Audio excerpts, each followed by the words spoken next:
Good afternoon students. कल हम शब्द रूप और धातु रूप पर चर्चा कर रहे थे। आज धातु रूप के बारे में हम लोग पढ़ेंगे। धातु रूप कौन कौन से हैं, परस्मय पद धातु है या आत्मनेपद धातु है, इन सब पर हम विचार करेंगे। प्रथम सत्र में तुम्हारे लिए कौन कौन से धातु आवश्यक है, कौन कौन से आएंगे परीक्षा में, इसके बारे में हम बातें करेंगे। तो दो प्रकार के धातु हैं, परस्मय पद और आत्मनेपद। परस्मय पद और आत्मनेपद।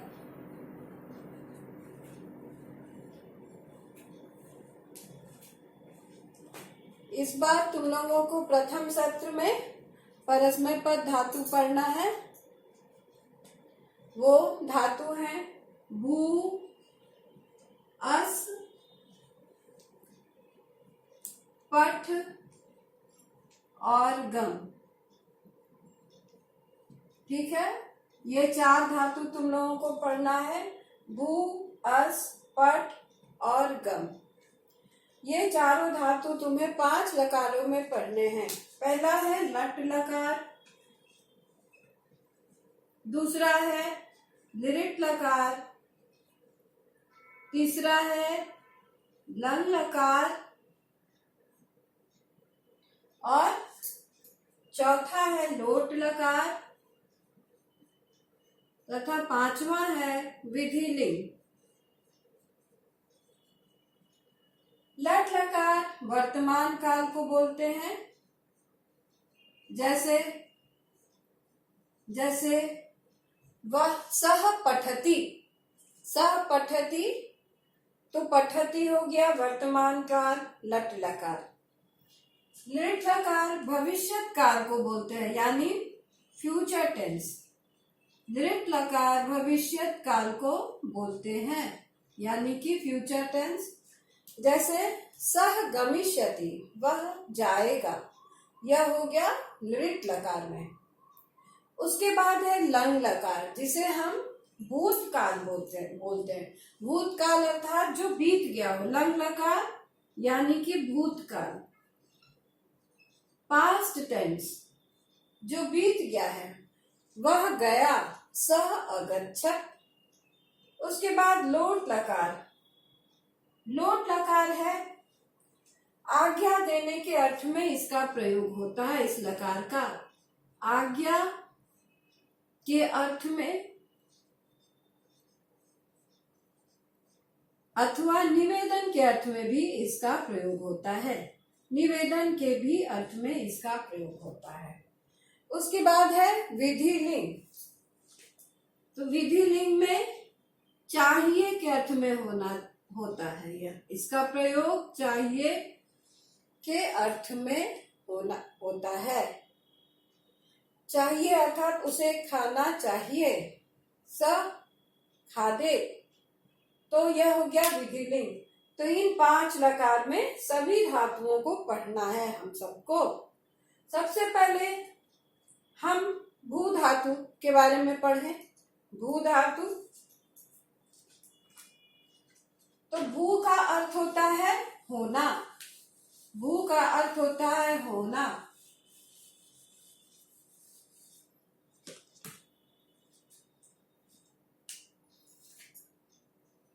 भू का अर्थ होता है होना।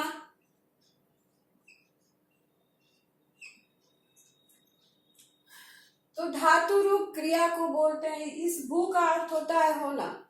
तो सभी धातु 3 पुरुष और 3 वचन में लिखे जाते हैं। पहला पुरुष है, तो यह हम सबसे पहले हम लिखेंगे लट लकार। पहला है प्रथम पुरुष, जिसे हम अन्य पुरुष भी बोलते हैं। दूसरा है मध्यम पुरुष, जिसे हम सुनने वाला, जो सुनता है वह है मध्यम पुरुष। उसके बाद है उत्तम पुरुष। उत्तम पुरुष वह कर्ता होता है जो बोलता है, जो वक्ता है, जो बोलने वाला है, वह है उत्तम पुरुष, और प्रथम पुरुष है अन्य पुरुष जो वह मौजूद नहीं है। मध्यम पुरुष का कर्ता वह करता है जो सुन रहा है, जो बातें सुन रहा है। अब हम यहाँ लिखे एक वचन, द्विवचन और बहुवचन। प्रत्येक क्रिया एक वचन, द्विवचन और बहुवचन में होता है। तो प्रथम पुरुष में एक वचन में भवति, मध्यम पुरुष में भवतः और उत्तम पुरुष में भवन्ति।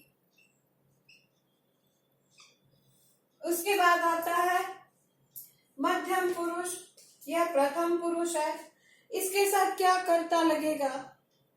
वह कर्ता जो वहां मौजूद नहीं है वह इसके साथ लगेगा। कोई भी नाम, कोई भी संज्ञा और कोई भी सर्वनाम अस्मद युष्मद को छोड़ करके इस क्रिया के साथ लगता है। उसके बाद है भवसी, उसके बाद भवतः, उसके बाद भवत, उसके बाद उत्तम पुरुष भवामि, भवावह, भवामः।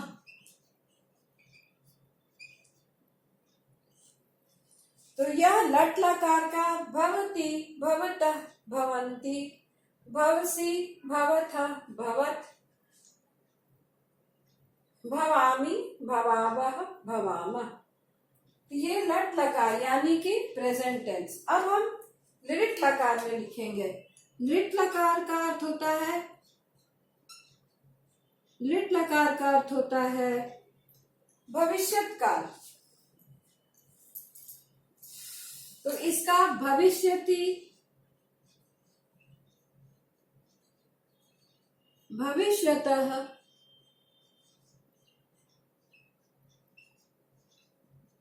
भविष्यन्ति, भविष्यन्ति, भविष्यसि,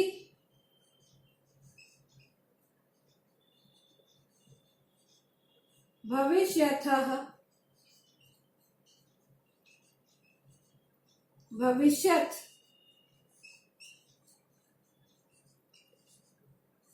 भविष्यामि,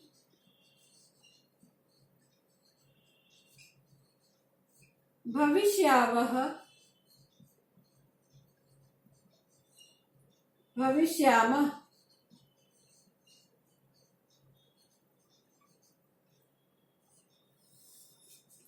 यहाँ पर फिर से ये प्रथम पुरुष, मध्यम पुरुष और उत्तम पुरुष। यह क्रिया प्रथम पुरुष के कर्ता के साथ, यह क्रिया मध्यम पुरुष के कर्ता के साथ और यह क्रिया उत्तम पुरुष के कर्ता के साथ होता है। प्रथम पुरुष को अन्य पुरुष भी बोलते हैं और इसके असंख्य कर्ता हो सकते हैं। इसके कर्ता अनगिनत हैं, परंतु मध्यम पुरुष और उत्तम पुरुष के कर्ता एक एक है। प्रत्येक के साथ एक एक कर्ता ही लग सकते हैं संस्कृत वाङ्मय में। इसके साथ अस्मद और इसके साथ युष्मद और इसके साथ अस्मद कर्ता लगता है। युष्मद सर्वनाम है, अस्मद युष्मद दोनों ही सर्वनाम है और इसके साथ कोई भी कर्ता लग सकता है। प्रातः भविष्यति, प्रातः काल भविष्यति, प्रातः काल होगा। ठीक है, तो इस तरह से ये हो गया लट लकार और रिट लकार। अब हम लिखेंगे, इसके बाद आता है लंग लकार। इसके बाद हम लिखेंगे लंग लकार, भू धातु लंग लकार।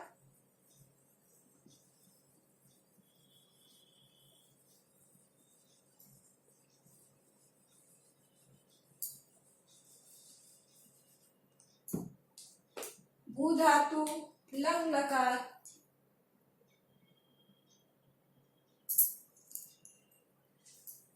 अभवत, अभवत,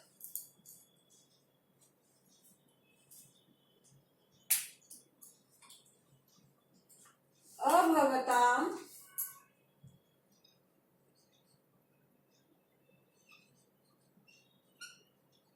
अभवन, अभवः, अभवतम, अभवत,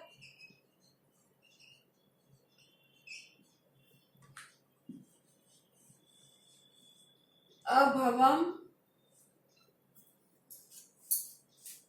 अभवम, अभवाव, अभवाम,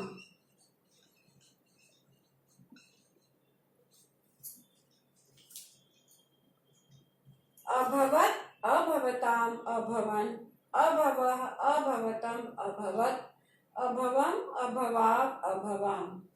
उसी तरह से अस धातु को लंग लकार में जब हम पढ़ेंगे तो आसी, आस्ताम, आसन, आसीह, आस्तम, आसत, आसम, आस्व, आस्म। उसी तरह से ये अस धातु में नृट लकार भविष्यति, भविष्यतः, भविष्यन्, भविष्यति, भविष्यता, भविष्यन्ति, भविष्यसि, भविष्यथ, भविष्यत्, भविष्यामि, भविष्यावः, भविष्यामः। तो अस धातु का भी नृट लकार यही होगा। भू धातु का भी इस तरह से चलेगा और अस धातु का भी यही चलेगा। अस और भू का नृट लकार एक ही होता है। तो ये हो गया लंग लकार। अब हम लोट लकार लिखेंगे भू धातु का। भू धातु का लोट लकार लिखेंगे।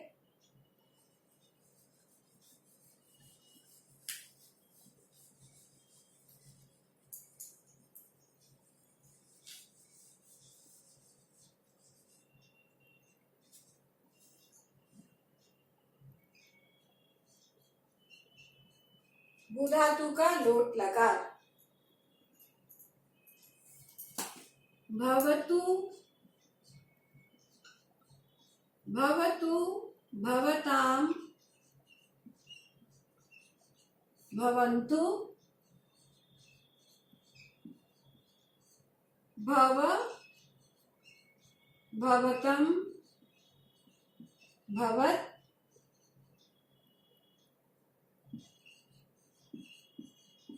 भवानी, भवाव, भवाम। यह इसका लोट लकार हो गया।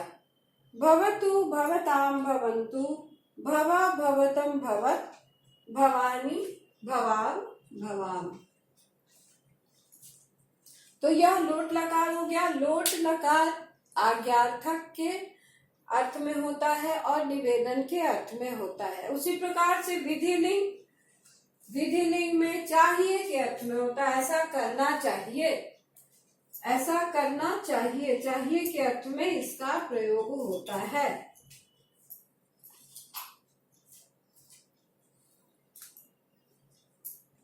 चाहिए के अर्थ में होता है विधिलिंग।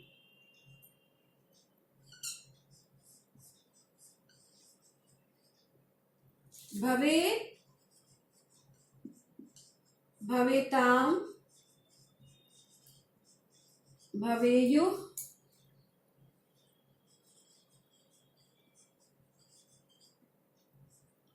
भवे, भवेतम, भवेत। ये नहीं चल रहा है।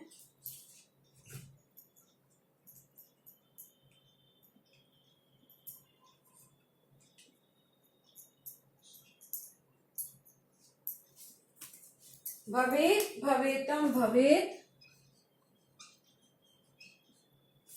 भवेयम्, भवेव, भवेम।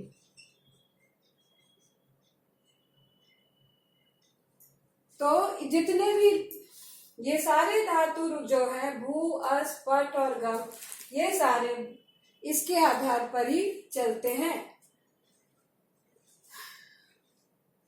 और ये सारे परस्मय पद धातु हैं और सभी इन सब धातुओं का प्रयोग एक समान चलेगा। अस धातु थोड़ा अलग है तो इसको अगली कक्षा में अस धातु, हालांकि इसी रूप से चलता है लेकिन चूंकि अस धातु इससे थोड़ा अलग है इसलिए हम इसको अगली कक्षा में बताएंगे बच्चों। और इसे तुम्हें कंठस्थ कर लेना है सभी लकारों में, ठीक है। धन्यवाद बच्चों।